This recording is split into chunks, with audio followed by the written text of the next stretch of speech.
Hi, hello. Welcome back to the session. Right, last class we are completed with the some layout of the steam power plant చూసాం and some equipments గురించి కూడా discuss చేసాం. So first of all మీరు ఆ lecture చూసాక ఈ lecture రండి, అప్పుడే మీకు క్లియర్గా అర్థమవుతుంది. Right, and continuation of the that lecture, ఈ లెక్చర్ అనేసి. సో కంటిన్యూషన్ ఆఫ్ లెక్చర్ అంటే ప్రీవియస్ లెక్చర్లో మనం చూసింది ఏంటంటే cold storage plant, ash handling plant, ash storage plant and different types of boilers అంటే ఏంటి, సూపర్ హీటర్ ఫంక్షన్స్ ఏంటి, ఈచ్ అండ్ ఎవ్రీ పాయింట్ అనేది క్లియర్గా డిస్కస్ చేసాం. ఎకనామైజర్ ఎక్కడ, సూపర్ హీటర్ ఎక్కడ కనెక్ట్ చేస్తాము, ఎకనామైజర్లో టైప్స్ ఆఫ్ బాయిలర్లో టైప్స్ ఆఫ్ బాయిలర్స్ ఏంటి, అసలు విచ్ వన్ ఈజ్ ప్రిఫరబుల్ అంటే కోల్ గురించి కూడా మాట్లాడాను నేను. విచ్ టైప్ ఆఫ్ కూలర్ మనం ఇండియాలో యూస్ చేసాం, వాటి యాష్ కంటెంట్ ఎంత, వాటి కార్బన్ కంటెంట్ ఎంత, all things are discussed clearly. First of all lecture చూడండి, తర్వాత ఈ లెక్చర్కి రండి, అప్పుడే మీకు క్లియర్గా అర్థమవుతుంది. And moving on to the here next one వచ్చేసరికి స్టీమ్ టర్బైన్. ఈ స్టీమ్ టర్బైన్లో ఏంటంటే, ఈ steam turbine first of all ఏం పని చేస్తుంది అంటే కైనెటిక్ ఎనర్జీని మెకానికల్ ఎనర్జీకి కన్వర్ట్ చేస్తుంది. So role of the steam turbine వచ్చేసరికి kinetic energy to mechanical energy convert చేస్తుంది. రైట్, ఈ మెకానికల్ ఎనర్జీ అనేది మనం డైరెక్ట్ జనరేటర్కి ఇచ్చేసామనుకోండి, it will convert electrical energy. So మన అల్టిమేట్ మోటో వచ్చేసరికి we have to generate the electrical energy. Right, so ఏం చేస్తామంటే ఈ స్టీమ్ టర్బైన్ ని కప్లింగ్ చేస్తాం విత్ జనరేటర్ కి కపుల్ చేస్తాం. ఆ జనరేటర్ కపుల్ చేయడం వల్ల అల్టిమేట్ గా kinetic energy to mechanical energy ఎప్పుడైతే కన్వర్ట్ అయిపోతుందో అల్టిమేట్ గా జనరేషన్ అనేది స్టార్ట్ అయిపోతుంది. That is the intention of the steam turbine. Right, moving on to the here different types of steam turbines ఉంటాయి. అవి ఏంటి అంటే impulse steam turbine, first one వచ్చేసరికి ఇంపల్స్, నెక్స్ట్ వన్ వచ్చేసరికి రియాక్షన్, అండ్ థర్డ్ వన్ వచ్చేసరికి impulse reaction. So combinations of impulse and reaction చేస్తే దాన్ని ఏమంటాం మనం అంటే ఇంపల్స్ రియాక్షన్ అంటాం. Right, these are the classifications of the steam turbine. So majorly మనం యూజ్ చేసేది ఇండియాలో ఏంటంటే impulse turbine. Important, thermal power ప్లాంట్లో యూజ్ చేసే టర్బైన్ ఏంటంటే ఇంపల్స్ టర్బైన్. వాడు ఆప్షన్స్ ఇస్తాడు అండ్ ప్రీవియస్ ఇయర్ క్వశ్చన్ కూడా. So right, thermal power plant used. Right, use చేసేది థర్మల్ పవర్ ప్లాంట్లో impulse reaction turbine. First of all impulse function ఎలా ఉంటుంది, రియాక్షన్ ఫంక్షన్ ఎలా ఉంటుందో let's see discussing here. Moving on to the here first one వచ్చేసరికి impulse turbine and reaction turbine. ఏ turbine లో కూడా టూ టైప్స్ ఆఫ్ బ్లేడ్స్ ఉంటాయి, fixed blades and moving blades అంటాం. రైట్, వన్ బ్లేడ్ వచ్చేసరికి fixed blade, here one more వచ్చేసరికి moving blade. So fixed blade ని మనం ఏం చేస్తాం అంటే సమ్ బుక్స్ లో మెన్షన్ చేసి ఉంటుంది, దాన్ని నాజిల్ అని కూడా అంటాం. నాజిల్, రైట్, నాజిల్ అని కూడా అంటాం. అంటే ఫిక్స్డ్ బ్లేడ్స్ అంటే డజన్ మూవ్, అది మూవ్ అవ్వు, ఒకటే ప్లేస్లో ఉంటే మూవ్ అవ్వు. బట్ మూవింగ్ బ్లేడ్కి వచ్చేసరికి మూవ్ అవుతుంది. That's it, there is no big difference is not there. So that's it, ఆ చిన్న పాయింట్ అనేది you have to remember. And here types of steam టర్బైన్కి వచ్చేసరికి స్టీమ్ ఇంపల్స్ అండ్ రియాక్షన్ అని చెప్పినా కదా. ఇంపల్స్ అండ్ రియాక్షన్లోకి వచ్చేసరికి ఫస్ట్ ఇంపల్స్ వర్కింగ్ ప్రిన్సిపల్ చూద్దాం, ఆఫ్టర్ దట్ రియాక్షన్ చూద్దాం. ఇంపల్స్లోకి వచ్చేసరికి హియర్ సో దీన్ని ఏమంటాం మనం అంటే రోటార్ అంటాం. The construction here latest take one turbine here, వీటిని ఏమంటాం అంటే బ్లేడ్స్ అంటాం.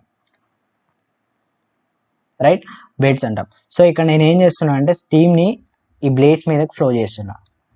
రైట్, ఈ స్టీమ్ని బ్లేడ్స్ మీదకి ఫ్లో చేస్తున్నా. Latest take this one is nozzle. Right, ఇక్కడ ఏం చేస్తున్నా అంటే నేను ఈ స్టీమ్ అనేది వీటి బ్లేడ్ మీద ఫ్లో, ఈ బ్లేడ్స్ ఎలా ఉంటాయి చూడండి, బకెట్ షేప్లో ఉంటాయి. రైట్, ఆ బకెట్ షేప్లో ఫస్ట్ ఈ నాజిల్ ఏం చేస్తుంది అంటే pressure energy to kinetic energy convert చేస్తుంది. ఈ నాజిల్ ఫంక్షన్ ఏంటంటే ప్రెషర్ ఎనర్జీ ఆర్ జెట్ కూడా అంటాం, దాన్ని ఏం చేస్తుంది అంటే pressure energy to kinetic energy convert చేస్తుంది. ఆఫ్టర్ కైనెటిక్ ఎనర్జీ అంటే ఏంటంటే లెట్స్ సీ, తెలుస్తుంది మీకు. సో ఈ బ్లేడ్స్కి వచ్చేసరికి బకెట్ షేప్లో ఉంటాయి. ఎప్పుడైతే ఈ స్టీమ్ అనేది బకెట్స్ మీద ఫ్లో అవుతుందో, బకెట్స్ మీద పడుతుందో అల్టిమేట్గా ఈ రోటార్ అనేది రొటేట్ అవుతుంది. రైట్, రోటార్ అనేది ఎప్పుడైతే రోటార్ అనేది రొటేట్ అయిందో మెకానికల్ ఎనర్జీ అవుట్పుట్ వచ్చేసింది. That's it, this is the working of the impulse. ఈ డ్యూరింగ్ దిస్ పీరియడ్లో ఏం జరుగుతుందంటే ఇంపల్సివ్ ఫోర్స్ అనేది క్రియేట్ అవుతుంది ఈ పీరియడ్లో. సో దాన్ని ఏమంటున్నాం అంటే ఇంపల్సివ్ ఫోర్స్ అని చెప్తున్నాం. That's why it is name as a impulse turbine. Right, impulsive force అని చెప్పినా that is the working of the impulse turbine. And moving on to the here reaction టర్బైన్కి వచ్చేసరికి పాయింట్ ఏంటంటే ఇక్కడ ఇది ఉంది కదా, ఇది ఒక పైప్ లెక్క కనిపిస్తుంది కదా, that let me show, wait, okay, ఇది పైప్ లెక్క కనిపిస్తుంది కదా, that is the construction of the reaction turbine. Construction of reaction టర్బైన్కి వచ్చేసరికి మీరు ఏం చేయాలంటే ఇక్కడ సేమ్ ఇది కూడా ఒక rotor, again here also this one also is rotor, right rotor. But here ఏం చేస్తామంటే ఒక నాజిల్, సేమ్ నాజిల్ ఇక్కడ కూడా ఉంటుంది, బట్ స్టీమ్ అనేది త్రూ దిస్ పైప్ అనేది ఫ్లో చేస్తాం, స్టీమ్ ఆర్ వాటర్. సో ఈ త్రూ దిస్ పైప్ ఫ్లో అవడం వల్ల దిస్ ఇస్ ద ఇన్లెట్, ఇలా ఫ్లో అయ్యి ఇలా స్టీమ్ అనేది వచ్చేసరికి ఈ విధంగా మళ్ళీ అవుట్లెట్ అనేది ఇలా వచ్చేస్తుంది. సో డ్యూ టు దిస్ చూడండి మీరు వాటర్ ఫ్లో అయ్యేటప్పుడు, నేను let me show highlight this one, wait. So water అనేది ఈ విధంగా ఫ్లో అవుతుంది కదా, ఈ విధంగా ఫ్లో అయినప్పుడు అక్కడ ఒక ఫోర్స్ అనేది క్రియేట్ అయిపోతుంది, అల్టిమేట్గా రోటర్ అనేది రొటేట్ అయిపోతుంది, ఫోర్స్ అనేది క్రియేట్ అవుతుంది. That is the due to this reaction ఒక ఫోర్స్ అనేది క్రియేట్ అవుతుంది కదా, ఆ ఫోర్స్ని ఏమంటున్నా అంటే ఇంపల్సివ్ రియాక్టివ్ ఫోర్స్ అని చెప్తున్నా. So that is the name as a reaction turbine. So ఈ డ్యూ టు దిస్ రియాక్షన్ ఒక ఫోర్స్ అనేది క్రియేట్ అయింది, that is noun as reaction force. So due to this name it is reaction turbine. Hope you clear cut understand me right now, right? Is it clear?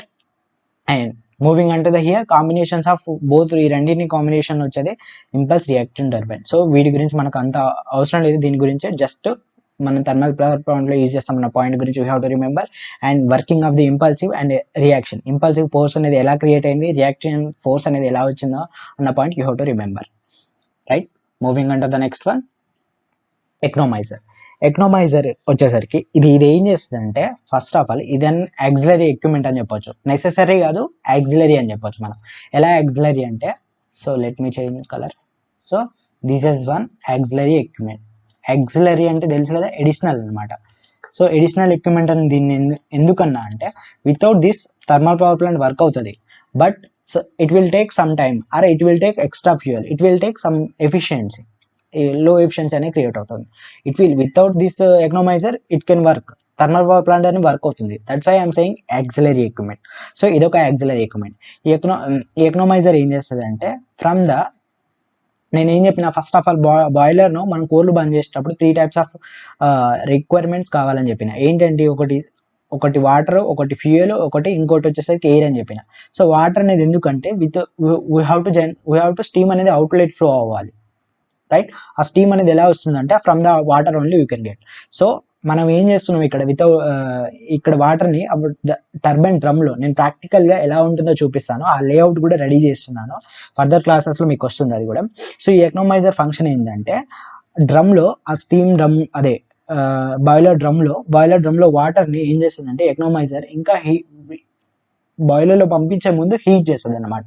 With the help of ఎలా చేస్తుంది, ఇటు ఏం చేస్తుంది అంటే feeds hot water. దేనికి feed చేస్తుంది? Boiler, right? ఇది function. ఎలా హాట్ ఎలా చేస్తుంది నార్మల్ వాటర్ అంటే, with the help of A flu gases. Already నేను చూపించాను ఫ్లూ గ్యాసెస్ ఎలా ఫ్లో అవుతుంది అనేసి, రైట్? That's it. సో ఇక్కడ మనం ఏం చేస్తుంది ఇక్కడ అంటే, నార్మల్ వాటర్ కంటే ఎక్కువ వాటర్, హీట్ ఉన్న వాటర్ అనేది బాయిలర్లో ఫీడ్ చేయడం వల్ల ఎఫిషియన్సీ ఆఫ్ ది బాయిలర్ అనేది ఇంక్రీజ్ అవుతుంది, fuel consumption will be reduces అవుతుంది, అండ్ ఓవరాల్గా బాయిలర్ ఎఫిషియన్సీతో పాటు thermal power plant efficiency also increases. That is the main function of the economiser. So if suppose economiser లేదనుకోండి, మనకు ఏం చేయాలి, మనం ఫీడ్ హాట్ వాటర్ బదులు అక్కడ కూల్ వాటర్ పంపిస్తాం. కూల్ వాటర్ పంపించడానికి అది స్టీమ్ అనేది జనరేట్ అవ్వడానికి it will take some time, because there is no economiser. So it will take some time and efficiency of the boiler should be decreases. Similarly efficiency of the thermal power plant also decreases. That's it. Without the economiser ఇలా ఉంటుంది. So with the help of economiser ఎలా ఉంటుందంటే, ఇది ఇప్పుడు నేను just now I explain. So that is the economiser. అందుకే నేను ఏమన్నాను దీన్ని అంటే యాక్సిలరీ ఎక్విప్మెంట్ అన్నాను. సో ఇది ఏం చేస్తుంది, increases the temperature and pressure, అంతేనా? ఇంక్రీజెస్ టెంపరేచర్ అని మాట్లాడుకోవచ్చు, అది కరెక్ట్ స్టేట్మెంట్ అవుతుంది. Increase the temperature of water,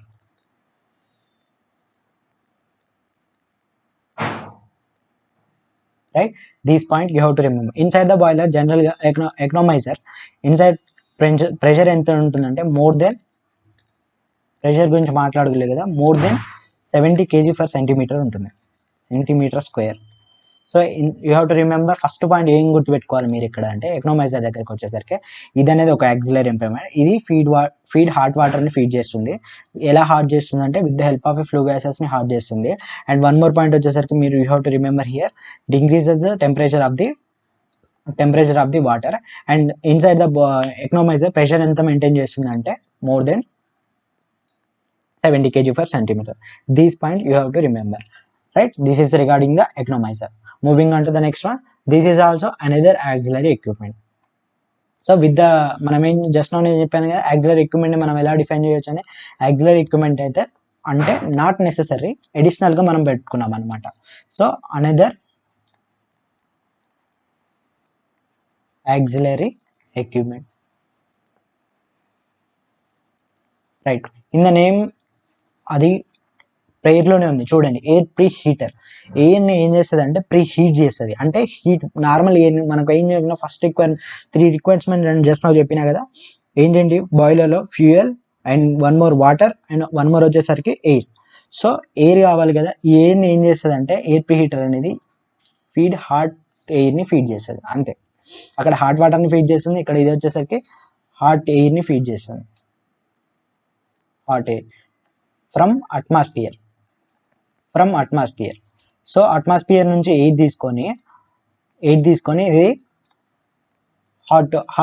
hot ఎయిర్ని ఎక్కడ బాయిలర్కి పంపిస్తుంది. హాట్ ఎలా చేస్తుందంటే with the help of a what flue గ్యాసెస్తో పాటు ఈ ఫ్లూ గ్యాసెస్ని యూజ్ చేసుకొని ఏం చేస్తుంది, ఉన్న ఎయిర్ని హీట్ చేస్తుంది. ఫ్రమ్ ద అట్మాస్ఫియర్ అని చెప్పినా కదా, అట్మాస్ఫియర్ ఎలా వస్తుందంటే ఎఫ్డి ఫ్యాన్, డ్రాఫ్ట్ సిస్టమ్ అని ఒకటి ఉంటుంది, దాని మీద కూడా ఒక లెక్చర్ వస్తుంది, దాని గురించి అప్పుడు అర్థమవుతుంది. సో ఎఫ్డి ఫ్యాన్ అంటే ఏంటంటే ఫోర్స్ డ్రాఫ్ట్ ఫ్యాన్. ఈ ఫోర్స్ డ్రాఫ్ట్ ఫ్యాన్ అంటే పుష్ అంటే ఇన్సైడ్ ఏం చేస్తుందంటే మొత్తం బయట అవుట్ సైడ్ ఉన్న ఎయిర్ని ఏం చేసుకుంటుంది, మొత్తం లాగేసుకుంటుంది. సో ఫోర్స్గా ఇట్లా లాగేసుకొని ఏం చేస్తుందంటే ఆ ఫోర్స్ని ఆ ఎయిర్ని ఏం చేస్తుందంటే ఫోర్స్గా ఆ ఎయిర్ని లాగేసుకొని బాయిలర్కి పంపిస్తుంది.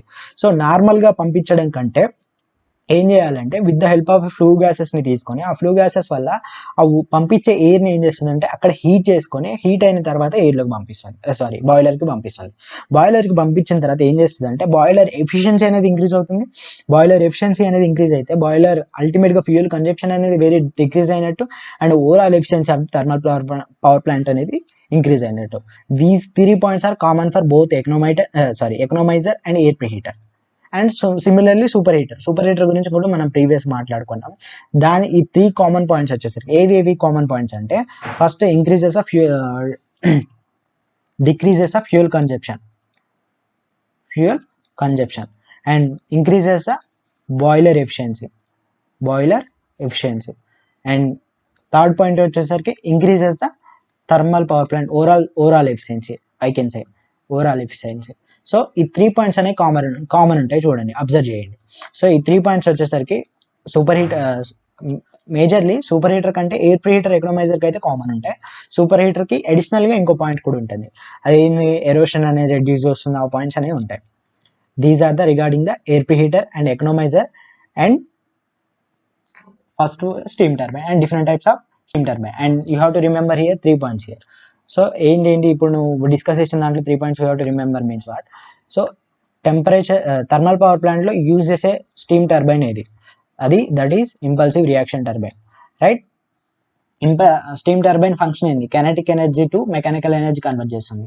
అండ్ ఆఫ్టర్ దట్ ఈ mechanical energy electrical generator couple అయి ఉంటుంది, ఆఫ్టర్ దట్ అల్టిమేట్గా కన్వర్ట్ అయిపోతుంది, రైట్. ఎకనామైజర్లోకి వచ్చేసరికి యూ హ్యావ్ టు రిమెంబర్ ఇది ఏం చేస్తుంది అంటే ఫీడ్ హాట్ వాటర్. ఆ హాట్ వాటర్ ఎక్కడి నుంచి తీసుకుంటుందో జనరల్గా అనేది నెక్స్ట్ క్లాసెస్లో మీకు తెలుస్తుంది. బట్ ఇక్కడ you have to remember what point is means feed hot వాటర్ని ఫీడ్ చేస్తుంది అనే పాయింట్ రిమెంబర్ చేసుకోవాలి. నెక్స్ట్ హాట్ వాటర్ ఎలా తయారవుతుందంటే with the help of flue గ్యాసెస్ని తయారు చేసుకుంటుంది. సో ఓవరాల్గా నార్మల్గా నేను ఎలా చెప్పొచ్చు అంటే increases the temperature of the water అని చెప్పొచ్చు.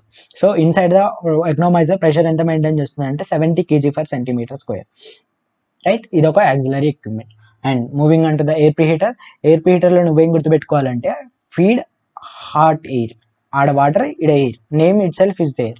సో ఎలా అంటే ఫ్రమ్ ద అట్మాస్ఫియర్ నుంచి తీసుకుంటుంది. అట్మాస్ఫియర్లో ఉండే ఫ్యాన్ ఏంటిది, ఎఫ్డి ఫ్యాన్ అంటే ఫోర్స్గా అవుట్ సైడ్ ఉన్న అట్మాస్ఫియర్లో ఉన్న ఎయిర్ని తీసుకొచ్చి ఫోర్స్గా లాగేసుకొని మనకు ఎయిర్ ప్రీ హీటర్కి పంపిస్తుంది. ఎయిర్ ప్రీ హీటర్ ఏం చేస్తుందంటే ఆ వచ్చే ఎయిర్ని హాట్ చేసి బాయిలర్కి పంపిస్తుంది. బాయిలర్ అలా చేయడం వల్ల ఏం జరుగుతుంది, మనకు ఫ్యూయల్ కన్జంప్షన్ అనేది డిక్రీజ్ అవుతుంది, బాయిలర్ ఎఫిషియన్సీ అనేది ఇంక్రీజ్ అవుతుంది, అండ్ ఓవరాల్ ఎఫిషియన్సీ అనేది ఇంక్రీజ్ అవుతుంది. These are the common points you have to remember. That's it. This is the end of the lesson. If you like the content, please share and hit a like button. Right? Thank you.